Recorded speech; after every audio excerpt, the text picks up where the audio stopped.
এই প্রশ্নের উত্তরটা জানতে চাই যে যদি শয়তানরা সবাই রমজান মাসে শেকলে বাধা থাকে, তাহলে মানুষ কিভাবে এই সময়ও বিভিন্ন পাপ কাজ করে? আমিও একমত যে এটা একটা কমন প্রশ্ন। আমার মনে আছে অনেক বছর আগে যখন স্কুলে পড়তাম, হাদিসটা তখন শুনেছিলাম যে রমজান মাসে শয়তান শেকলে বাধা। তখনই আমার মাথায় এই প্রশ্নটা একবারে সঙ্গে সঙ্গে এসেছিল। আর প্রশ্নটা অনেক মুসলিমের মাথাতেই আসবে। অনেক অমুসলিমও ভাববে যে যদি শয়তান শেকলে বাধা থাকে, তাহলে কিভাবে মানুষ রমজান মাসে গুনার কাজ করে। এটা আমাদের নবী সাল্লাল্লাহু আলাইহি ওয়াসাল্লামের একটা হাদিস। আমি আগেও বলেছি, সহিহ হাদিস আছে মুসনাদ আহমদে, খণ্ড নম্বর 2, পৃষ্ঠা নম্বর 230, হাদিস নাম্বার 7148। এছাড়াও এই হাদিসটা আছে সুনান নিসাইতে, অধ্যায় নাম্বার 5, হাদিস নাম্বার 2106।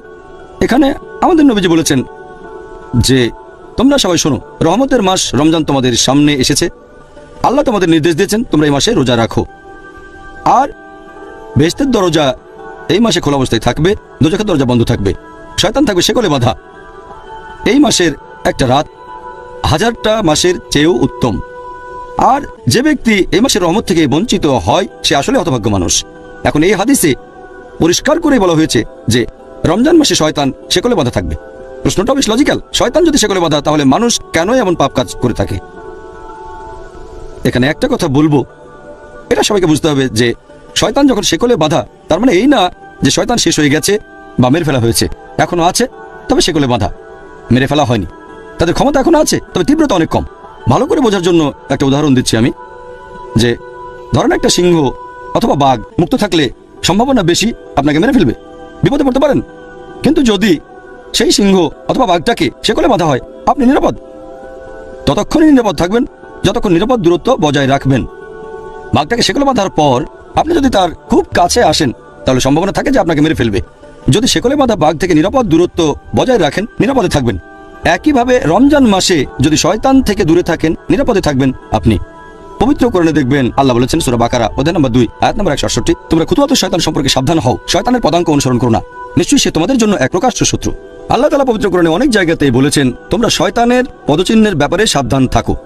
আল্লাহ এই কথা বলেননি যে শয়তান থেকে সাবধান হও, কারণ সাধারণ মুসলিম, গড়পড়তা মুসলিম যাদের মোটামুটি ইমান আছে, যদি সামনে শয়তানকে দেখে তারা সাবধান হয়ে যাবে। যেমন ধরেন কোনো একজন তরুণী মেয়ে, সে আসলো একটা সাধারণ মুসলিম তরুণ ছেলের কাছে যার ইমান মোটামুটি।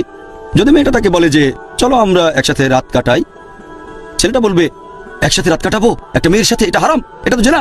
সে তখনই প্রত্যাখ্যান করে দেবে। কিন্তু সেই একই মেয়ে যদি পরে সেই ছেলেটাকে ফোন করে তার সাথে কথা বলে, তখন সেই ছেলেটা ভাববে যে ফোনে একটা মেয়ের সাথে কথা বলবো, কোনো সমস্যা নেই, আমি তো শুধু একটা মেয়ের সাথে কথা বলবো। তারপর মেয়েটা বললো চলো কোনো ফাস্টফুডে গিয়ে আমরা খাই, ম্যাকডোনাল্ডসে বা কেন্টাকি ফ্রাইড চিকেনে, ফাস্টফুড দোকানে। আমি বেশ কিছু সময় ধরে একটা মেয়ের সাথে খাওয়া দাওয়া করবো ম্যাকডোনাল্ডসে, সমস্যা নেই। এভাবে ছেলেটা মেয়েটার সাথে খাওয়া দাওয়া করতে চলে যায় ম্যাকডোনাল্ডসে। তারপর মেয়েটা বললো চলো আমরা কোনো রেস্টুরেন্টে গিয়ে ডিনার সেরে ফেলি। রেস্টুরেন্টে বসে একটা মেয়ের সাথে খাওয়া দাওয়া করবো মাত্র কয়েক ঘন্টার জন্য, কোনো সমস্যা নেই। তারপর মেয়েটা বললো চলো আমরা একসাথে রাত কাটাই। তখন ছেলেটা বলবে একটা মেয়ের সাথে রাত কাটাবো, কোনো সমস্যা নেই।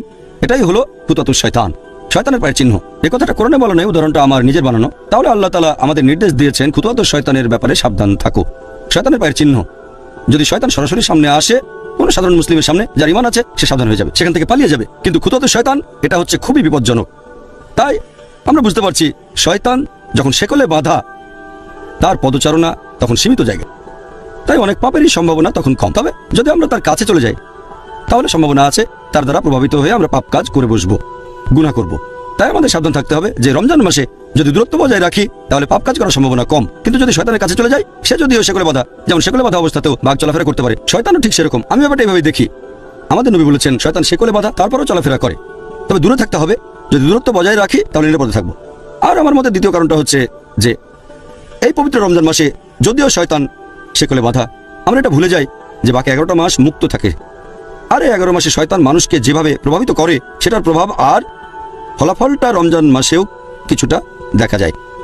আপনাদের বোঝার সুবিধার জন্য আমি একটা উদাহরণ দিচ্ছি যে অনেক ড্রাগ ব্যবসায়ী যারা তাদের কাস্টমারদের বেছে নেয় কলেজ বা ভার্সিটির তরুণদের, প্রথম দিকে তারা কি করে, ড্রাগস ফ্রি দিয়ে দেয়। এভাবে তরুণদের ড্রাগস দিয়ে লোভ দেখায়, আর কিছুদিন পার হয়ে গেলে সামান্য টাকার বিনিময়ে ড্রাগস বিক্রি করে থাকে। এরপরে চার্জ করা শুরু করে অনেক বেশি বেশি। তবে ততদিনে তরুণরা সে ড্রাগসে আসক্ত হয়ে গেছে। যদি সে ড্রাগস ডিলার সেখানে নাও থাকে, তারা খুঁজে বের করবে তাকে, যেখানে থাকো খুঁজে বের করবে, কারণ ড্রাগস তখন লাগবে। এরপর যদি সেই ড্রাগস ডিলার বা সেই ড্রাগ ব্যবসায়ী জেলখানার মধ্যেও বন্দী থাকে, তাহলে তারা অন্য ড্রাগস ডিলার খুঁজে বের করে নেবে, অথবা কেমিক্যাল শপে গিয়ে বিভিন্ন ওষুধ কিনে খেয়ে দেখবে। তারা তো আসক্ত হয়ে গেছে। তাহলে এই লোকগুলো যারা ড্রাগসে আসক্ত হয়ে গেছে, অথবা বলা যায় শয়তান আসক্ত হয়ে গেছে, যদিও শয়তান সেগুলো বাধা, তার প্রভাবটা রয়ে গেছে। তাহলে দেখতে পাচ্ছেন যে একজন মাদক ব্যবসায়ী, একজন ড্রাগস ডিলার উপস্থিত না থাকলেও তার প্রভাব আসক্তদের উপর ছড়িয়ে থাকে। এভাবে আমরা মানুষরাও পাপে অভ্যস্ত হয়ে গেছি, যদিও শয়তান এই সময় সেকলে বাধা।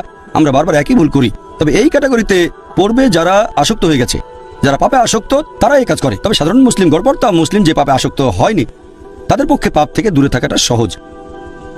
এ ব্যাপারে তৃতীয় যে লজিকটা, সেটা হচ্ছে, যদিও অনেক বিশেষজ্ঞ বলেন যে এই পবিত্র রমজান মাসে শক্তিশালী শয়তানরা, বড় শয়তানরা সেকলে বাধা থাকে, ছোটগুলো মুক্ত থাকে, এজন্য মানুষ এ সময় পাপ করে। তবে আমি এটা যেভাবে দেখি, তৃতীয় কারণটা হচ্ছে, যদিও শয়তান এ সময়ে সেকলে বাধা আল্লাহ বেঁধে রেখেছেন, তারপরেও তার প্ররোচনা দেয়। শয়তানরা যেভাবে মানুষকে তার কাছে নিয়ে আসে, তার একটা হলো কুমন্ত্রণা দেওয়া, প্ররোচিত করা। আল্লাহ পবিত্র কোরআনে বলেছেন, আছে সূরা নাস অধ্যায় নম্বর 114 আয়াত 1 থেকে 6, قل أعوذ برب الناس ملك الناس إله الناس من شر الوسواس الخناس الذي يوسوس في صدور الناس من الجنة والناس। তারা মানুষের মনের ভেতরে কুমন্ত্রণা দিয়ে তারপর বেরিয়ে যায়। তাদের মধ্যে রয়েছে জিন আর মানুষ। এখানে পবিত্র কোরআন আসলে শয়তানের কথা বলছে, যারা মানুষের মনে কুমন্ত্রণা দিয়ে তারপর বেরিয়ে যায়। আর এইসব শয়তানের মধ্যে রয়েছে জিন আর আছে মানুষ। তাহলে হয়তো আল্লাহ সুবহানাহু ওয়া তাআলা সেগুলো আটকে রেখেছেন সেই শয়তানদের যারা জিন, কিন্তু মানুষরা তো থাকে মুক্ত অবস্থায়।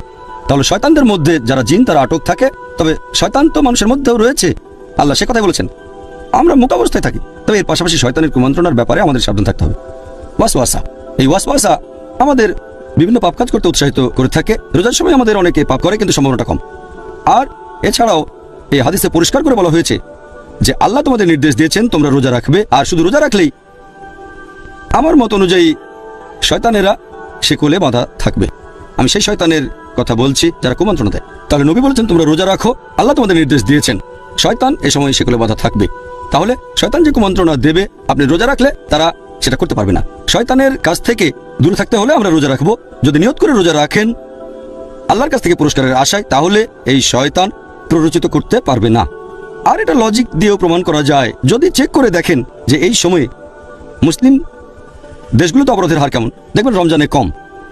তবে অমুসলিম দেশগুলোতে অপরাধের হারটা একই রকম থাকে। এর কারণ হলো, যেহেতু তারা রোজা রাখে না অমুসলিমরা, তাই শয়তান তাদের প্রভাবিত করতে পারে।